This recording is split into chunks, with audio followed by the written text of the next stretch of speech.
What a mess at the Oxford Union. A highly anticipated debate between India and Pakistan turned into a complete farce, with accusations flying from all sides. Let's break down exactly what happened and who's saying what. The topic was a fiery one.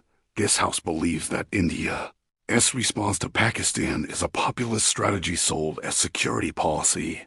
The stage was set at the prestigious Oxford Union for a major intellectual showdown. But just hours before it was supposed to begin on November 27th, the whole thing fell apart. So what went wrong? According to Indian speaker Sai Deepak, this was a deliberate Pakistani gambit to avoid the debate altogether. He laid out a detailed timeline on social media, which paints a very different picture from the one presented by the Pakistan High Commission in London. Deepak's account begins with a sense of instability from the start. He pointed out that key figures at the Oxford Union, including the president and treasurer, were of Pakistani origin.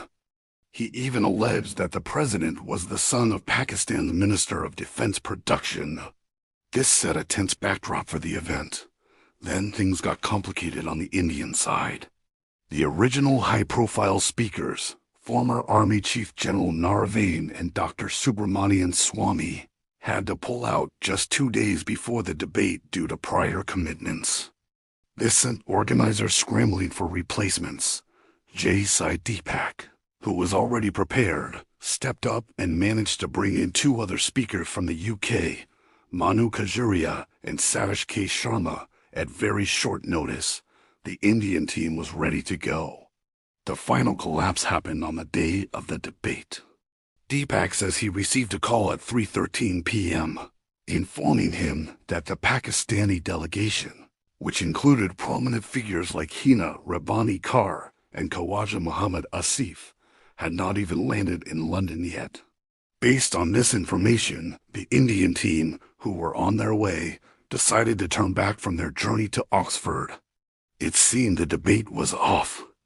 But here's where the story takes a bizarre twist. Deepak claims that he later received confirmation that the Pakistani delegation had, in fact, landed and was already checked into a hotel right there in Oxford.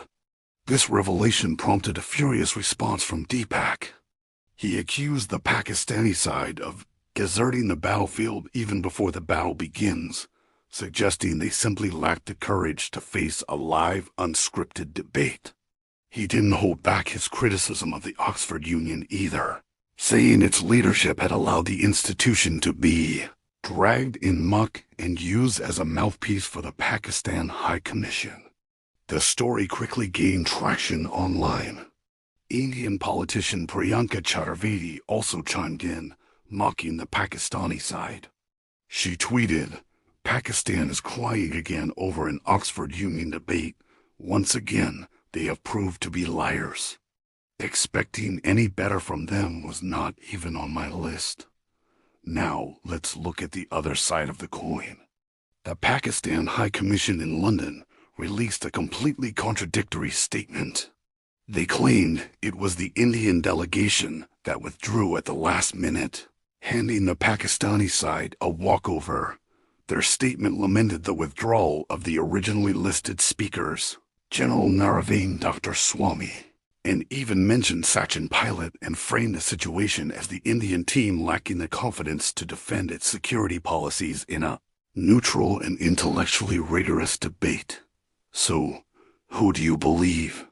On one hand, you have Sai Deepak's detailed, minute-by-minute account of events, complete with call times and specific allegations of deception. He presents a picture of a Pakistani team that created confusion and used it as an excuse to dodge a tough conversation. On the other hand, you have the official statement from the Pakistan High Commission, which places the blame squarely on India, suggesting they got cold feet and backed out. The Oxford Union itself seems to be caught in the middle of this diplomatic spat. The incident raises serious questions about the organization of such a high-stakes event.